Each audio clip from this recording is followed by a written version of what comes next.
Welcome to the Blessed Podcast. I'm your host, Raquel. This podcast is to help you experience being blessed that transcends a mere hashtag.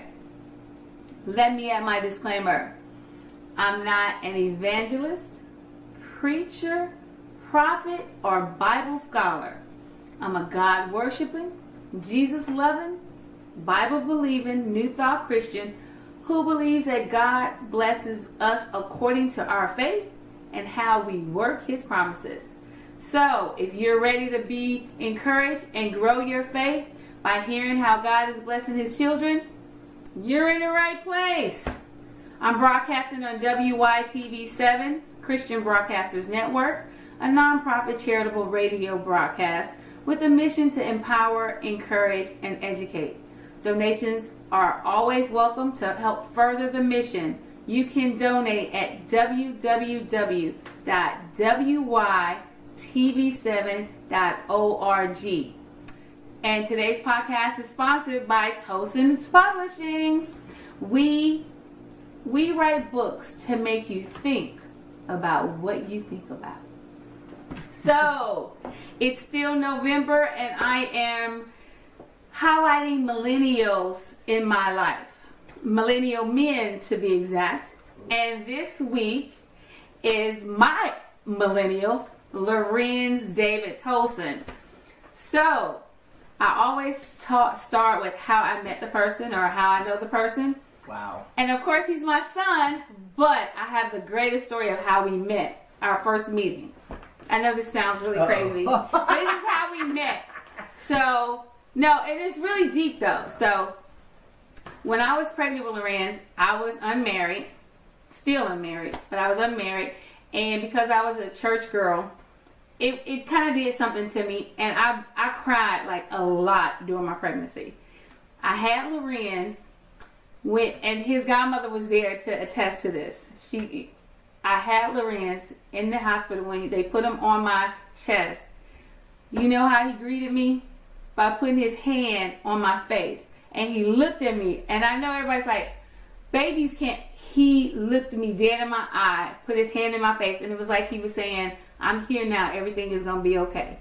So I called him my sunshine. That was our first actual meeting. That was brilliant. His godmother and I, we both like cried. We like freaked out because it was just so sweet. So that's how I met you. That's our first meeting. Nice. Look at that. You were awesome. Oh, ouch, word. But you still are. Because he works for Delta and he lets me travel. Ooh, but you're awesome. Anyway, so let's talk a little bit about you. You just graduated this year with your master's in secondary education. Yeah. Congratulations with that. Thanks, Mom. He wanted to be a teacher like his granny and his grandpa. Yeah, it's just something I like to do. Yeah. He's a natural born teacher. He really is. But of course, Mom, you know. She doesn't want me to be a teacher because she thinks I'm supposed to be a superstar. Yes, he is. He is. But I am a star in my classroom. Oh, yeah. I get the attention of everybody. So. Yeah, that's true. I get it because when I was a teacher for that little short time. The teacher of teachers. Yeah. Oh, my gosh. I loved it. It is. It's like your very own stage. Yeah. Mm-hmm. It's every day. Every day, and you get they have to and there's a new audience. Oh, there's a new audience every day. It's a new audience. It's the same class, right? It's a shifting schedule, so you know. Okay. I get different shows basically. Each period is a new show. But each period, because what do you teach? Well, right now I'm the coach for Make Waves Music. It's a student-run and student-organized record label at Hamilton High School. You can check out some of their music at Spotify, Apple Music, and... Wait, Hamilton High School has a studio? How do they have that? So, about 3 or 4 years ago, Hamilton is just a known name in LA when you think about music academies. It's a music academy. And the program that I actually graduated from, the electronic music department, got cited out by Adidas because they were starting to build what they called sound labs across the country at different high schools. Adidas, the tennis shoes. The tennis shoes. Okay. So there's one in New York, there's one in Detroit, I think there's one in Chicago, and now there's one in LA. And Hamilton was named the Adidas Sound Lab. So they came in, built a nice state-of-the-art studio within one of the old unused classrooms, which used to be an auto shop.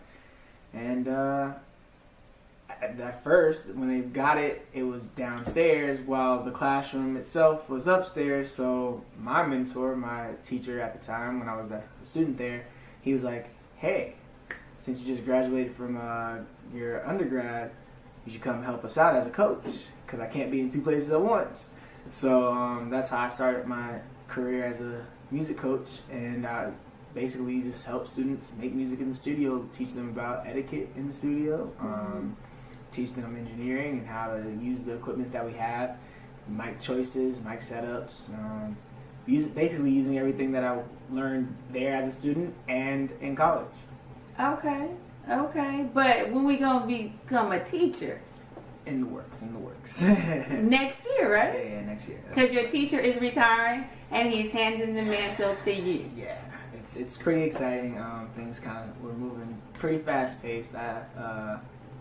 First, when I graduated from undergrad, I didn't know what I was going to do. I had a lot of different plans, and none of those plans worked out. Even took a minute and stepped back and thought about joining the Air Force for a little bit. Because I was like, I don't want to pay my student loans. So how can I go to school for free, But things really worked out. I started going back to the high school as a marching band assistant coach for the drum line. And while I was up there, that's when I ran into my mentor, and he was like, hey, we got a brand new studio, but I need help. And then everything's kind of worked from there. And then another one of the teachers, as I was coming in to volunteer, because this is all volunteer work at first, she was like, why don't you just get your master's in education and come teach here? And I was like, I'll look into it. And then found a couple of schools. One just so happened to reach out. Shout out to Grand Canyon University. I did an online program for 2.5 years, and now I'm a master's in education. And it's all perfect timing, and I can't help but say I've been feeling blessed ever since. Yeah.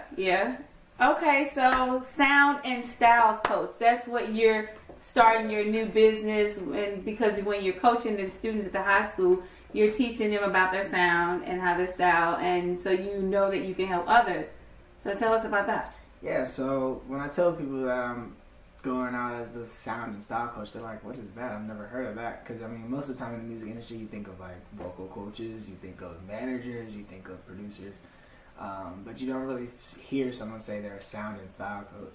So what I mean by that is, based on my experience as an engineer, I'm very particular about how things sound.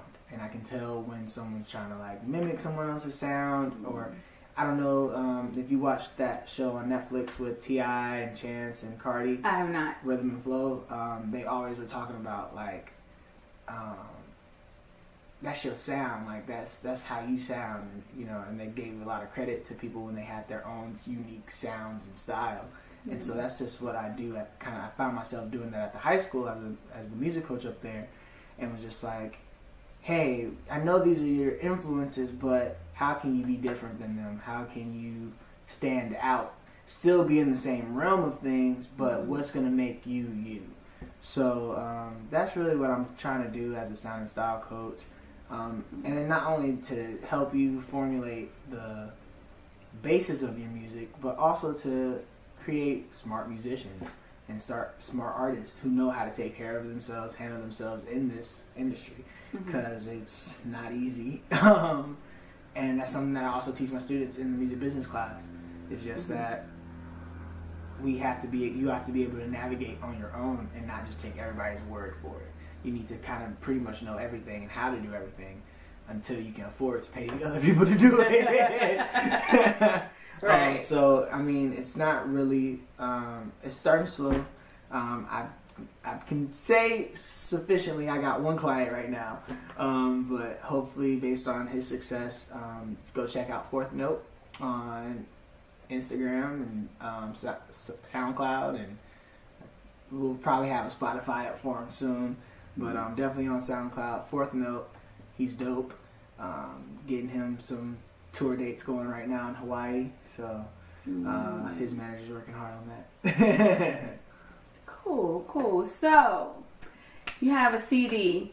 All right. So when Larenz was 3, he saw Kirk Franklin and Bugs Bunny playing the piano, and he was like, I want to play the piano like Kirk Franklin and Bugs Bunny. But it was really Bugs Bunny who won me over. He had, it was the concerto one, and he's sitting there at the piano, and before he takes a seat, he flips up his coattails, and I was like, I want to do that.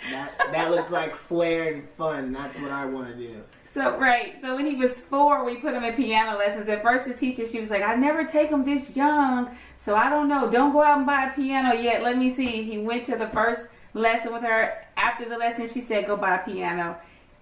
He can play the piano. He already kind of knew. And so he was playing the piano, but then when he got 10, he kind of got bored with the piano. And I was like, no, we need to keep doing it. So I came up with the idea of him producing his own CD at 10.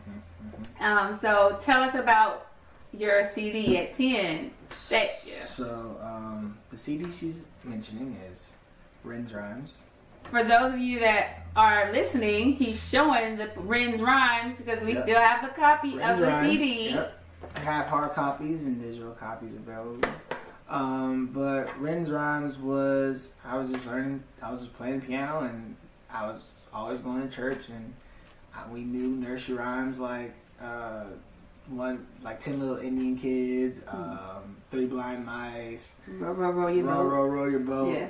But we never really had any like Christian nursery rhymes where we could, talk about Jesus in these kind of nursery rhymes. So I'm playing these songs, and I'm like, maybe we could put words to them. So my mom worked on lyrics for it.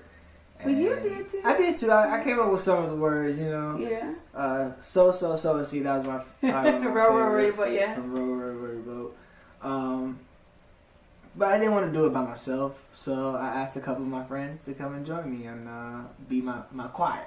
So I was the Kirk Franklin to the children's choir, Except I can sing. Kirk Franklin! Shots fired! Kirk Franklin was a good dude. If you're watching this at any point, it was very nice meeting you. Right? You were always my hero, so perform with you at BET. Yeah, I was about to say, it's so funny because you just performed with Kirk Franklin at the BET Awards. Yeah. Yeah. I was the guy in the purple suspenders, and doing a little matrix, If you ever watched that, that was me. And that was super cool. So tell me this, Larenz's Rhyme though. Do you think this is the reason why you want to start producing and things because of having your experience producing your CD at 11? 10? I don't know if this was the reason why I got into it. I've always been musical, No, I meant, but producing, not just playing. You actually got to produce a CD, and now you are producing and recording and sound styling and all that, not just playing the music. I think it definitely opened my eyes to the possibilities of music, because I'm interested in all of it. I'm interested in the business side. I'm interested in the performance side. I'm interested in the, producing to new artists and getting them out there. So I definitely think it opened me up to something that a lot of people at my age at the time weren't open to. Right. And it gave me a little head start. So, speaking of head start, when I got into Hamilton High, actually there was never a summer school class for it ever. And I was like, I want to take it. That's what I want to do. And they even have majors academy majors at Hamilton. And I knew I wanted to do performing arts music, but they had like so many different tracks, and I was like, well, what's this electronic music, So I took the summer class, found out what it was. It was just, the beginning class of music technology, giving us the history of music technology, history of synthesizers, and then a broad look at, using different digital audio workstations to create and produce your own music. I was hooked. And I actually impressed the teacher so well, who's currently my mentor and soon to be retiring teacher, that he put me as a freshman into his advanced class. So I was in his advanced class for 4 years, which was absolutely unheard of. But I did it, and it's really crazy to think looking back, and it's just like, look at where I'm at, full circle, and I'm now trying to, now I'll be taking over for him by next year. So it's just like, this is definitely where I'm supposed to be, and each step kind of led me there. Right. So we went from Larenz's Rhymes, which is still available. Yes. And on Larenz's Rhymes, there is the Bedtime Prayer. Yeah. So what have you done with the Bedtime Prayer? So the Bedtime Prayer was always like our single. We kind of saw it that way. We used to have little posters for it with the words on it, because we wanted it to be something a little nicer than Now I lay me down to sleep. I pray Lord my soul to keep. It's just kind of scary, and even back then I knew like religion wasn't supposed to be scary. Right. It wasn't something that was supposed to make you fear more than you felt the love. So Bedtime Prayer was really just a prayer that I wanted to say as a kid, that just said thank you. Telling the Lord, like, thank you for the good day that I had. Life with you makes me glad. Your angels have me in their sight with godly dreams throughout the night. You know, so it's not something scary. It's actually something hopeful and something that like kids really should be praying about, especially nowadays. We have the posters, and those were going really well, and so we wanted to change it up and do something a little different, and we decided to make Bedtime Prayer a book, a children's book. Larenz's Bedtime Prayer children's picture book. Yeah. So it basically just goes lyric for lyric. Each page will have words and pictures to go with those words. So Lord, it's bedtime once again. There's Renz with his granny and getting ready for bedtime. So what you did the CD when you were 10. How old are you now? And the book is just not coming out. Yeah, so I'm 15 25 now. Yeah. The CD was done when I was 11. Well, you were doing it at 10. Okay. You kind of in the year. So, yeah, it took some time because, well, we didn't really know. But we felt like now is a good time. Now is the right time. Now that we've got Tolson Publishing up, Mom's got a couple of books and stuff that you all already know about if you're loyal fans. But it was definitely something that we felt like needed to be revitalized, just to put God back in the narrative, and maybe not in the way that most people think. Well, so for me, because it's a joint project, on the back of the book, I wrote this. It is important to read to children early to develop their brain and speech. It is also important to pray with your children early to develop their resilience. I for one thought it was time because children aren't as resilient as they need to be in the world today. I mean, bullying is very bad. Yes, shame on bullies.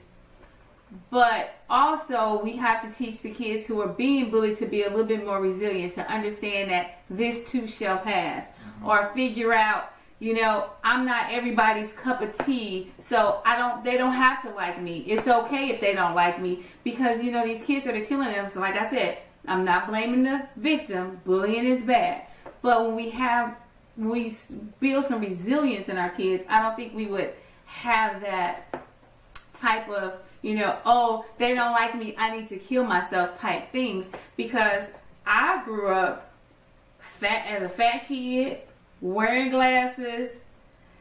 I wasn't athletic at all. I got talked about not just by the kids, but I remember my gym teachers calling me fat girl every day. that was horrible. When you think about that, a teacher was kind of bullying me. But I didn't kill myself because I was just like, well, I like to eat. So, it is what it is. You was a fat kid. Wow. You were a fat kid. I was husky. So said my clothes. A husky child. What'd you say? It didn't say fat. It was just extra padding. That's all. Okay, so I'm just saying, but we have to teach our kids. Kids have to, because most of these kids know they have parents that love them. And their parents are devastated when they do that. So it's not about parents not loving. I don't blame parents. It's not about parents not loving these children. It's about we really have to teach our kids, everybody ain't gonna like you. Yeah. But God love you. Yeah, and I think that's huge. And like I said earlier, it's just that whole taking the fear out of religion and really putting the love back into it. And that's something as a New Thought Christian that I'm really starting to see a lot more of.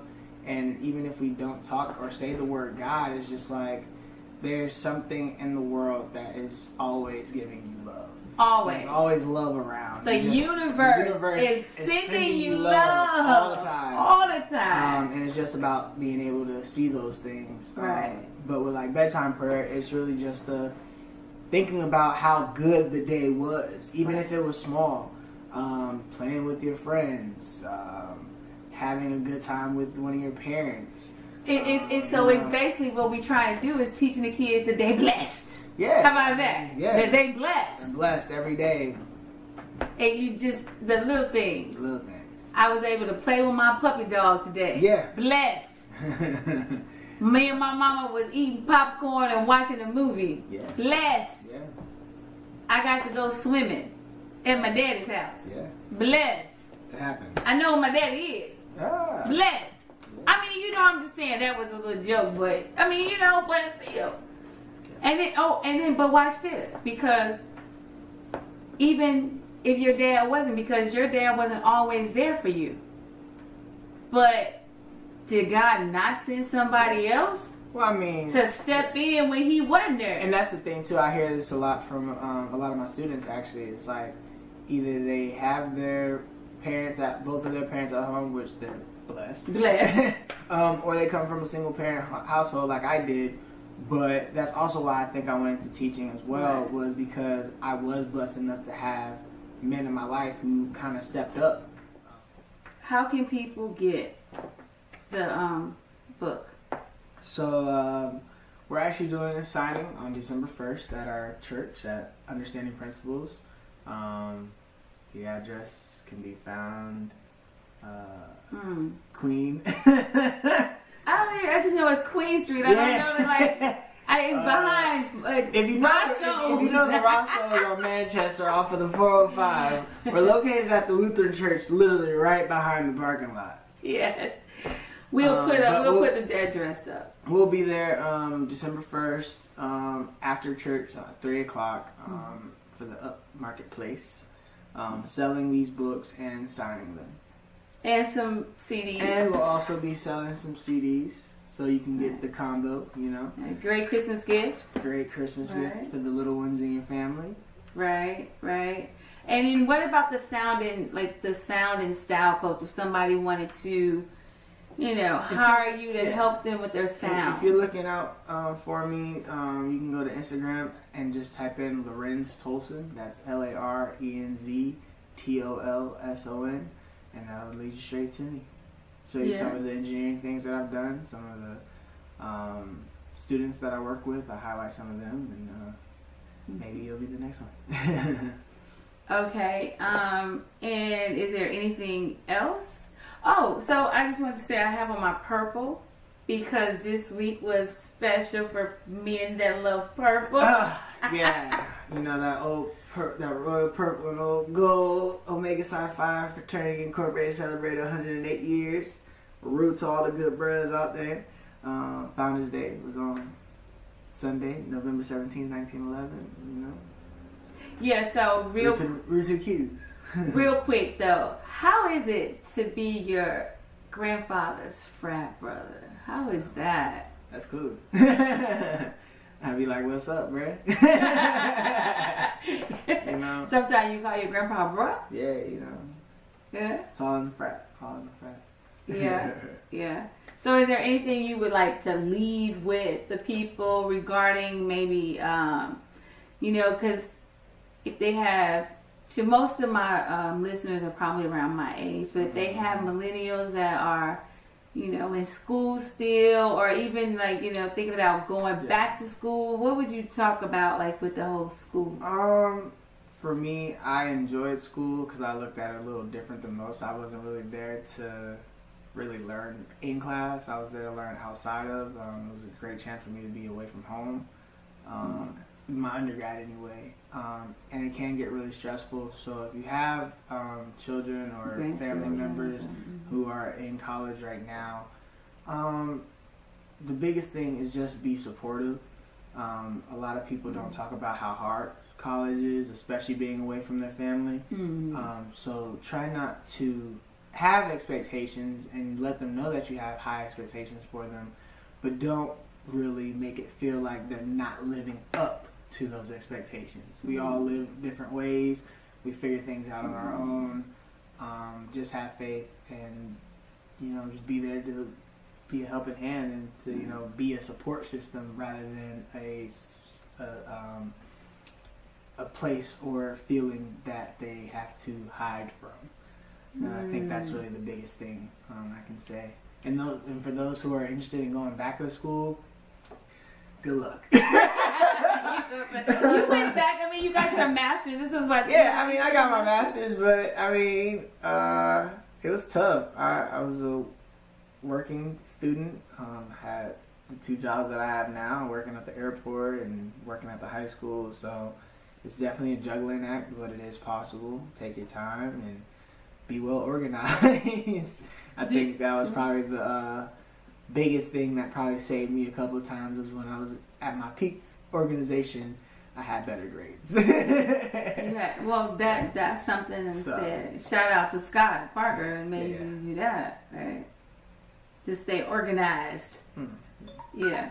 Okay. Well, so we have to wrap up because that is our time. Wonderful. But I do want to because we have like 2 minutes left, and I do want you to just, you mentioned real quickly about New Thought, Christian. How has New Thought changed your mind about religion? Well, I was getting turned off by it. It wasn't really interesting to me. I used to, sing in the choir every fourth Sunday, but I never really paid attention to the preaching. And I feel like now with New Thought, it just takes everything in my life and kind of makes me see things differently. It's just, it's really about the mindset. When you have the right mindset, things just kind of happen. Just my life in the past 3 years. I've kind of somebody would introduce a new idea, and it really depended on how I thought about it. And interestingly enough, once I finally had that belief in me, which is something that we talk about, it's not just, it's really about understanding that this is what you want, so you have to speak it and put it into existence. But once I actually started believing it, things just start happening. I actually just got my first interview request from LA Unified after I finally did the work to get it in. So, but it happened real quick. So, I mean, it's just things like that just kind of keep me... there's nothing that I can't do as long as I, really put my mind to it and put my whole self into it. All right. Well, thank you for being on Bless. Can't wait to be back. All right. Thank you, guys. And remember, what God has done for others, He can do the same thing for you. Be blessed, everybody.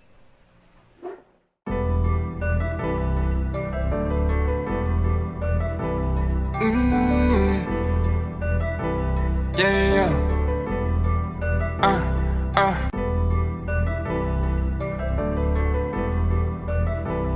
Mm-hmm.